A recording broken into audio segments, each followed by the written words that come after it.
Hello friends, welcome to SMA classes. आज का topic होने जा रहा है हमारा कहानी शिक्षण के उद्देश्य, विधि तथा सोपान। तो देखेंगे पहले उद्देश्य क्या है कहानी शिक्षण के। तो पहला जो है साहित्य के प्रति रुचि विकसित करना। ठीक है, कोई भी साहित्य हो, हिंदी साहित्य हो, बाल साहित्य हो, दलित साहित्य हो, उसके प्रति हमें जो है वो रुचि विकसित करना है। दूसरा है कहानी के निहित भाव, विचार, नैतिक मूल्य को ग्रहण करने की क्षमता विकसित करना। उसके बाद है तीसरा है सृजनात्मक शक्ति, यानी कि जो सृजन करने की शक्ति होती है उसको ग्रहण करना।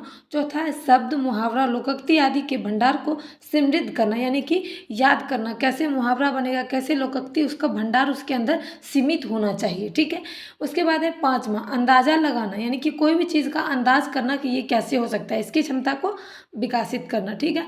छठा एकाग्रता, यानी कि कहानी जो है वो लंबा प्रोसीजर होता है, लंबे समय तक चलता है, इसलिए उसमें एकाग्रता यानी कि ध्यान बनाए रखना बहुत जरूरी हो। कहानी की रचना जो है वो चलित चित्रण होना चाहिए, उसका भी विकास होना चाहिए। कल्पना और स्मरण, यानी कि कोई भी चीज़ की हम कल्पना कर सकते हैं, कोई भी कहानी हो रहा है उसके बारे में हम कल्पना करें, यानी कि सोच सकते हैं, स्मरण शक्ति का विकास हो। छात्रों में ध्यानपूर्वक सुनने व सुनकर अर्थ ग्रहण करने की क्षमता का विकास करना, ये सब जो है कहानी शिक्षण के उद्देश्य थे। अब देखेंगे विधि या सोपान।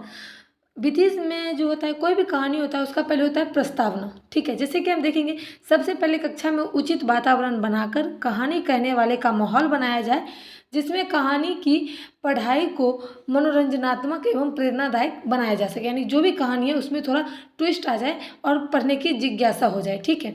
उसके बाद आता है कहानी या फिर प्रस्तुतिकरण। इस प्रस्तुतिकरण में जो है वो क्या होता है कि कहानी को मज़ेदार ढंग से सुनाया जाता है। इस सोपान में कहानी को ऐसा सुनाया जाता है कि कहानी सुनने वाले और कहानी सुनाने वाले आपस में विचारों का बांट सके, यानी कि अपने विचार को एक दूसरे के साथ बांट सके। उचित उतार चढ़ाव के साथ और जिज्ञासा के साथ कहानी को सुनना या फिर सुनाया जाता है।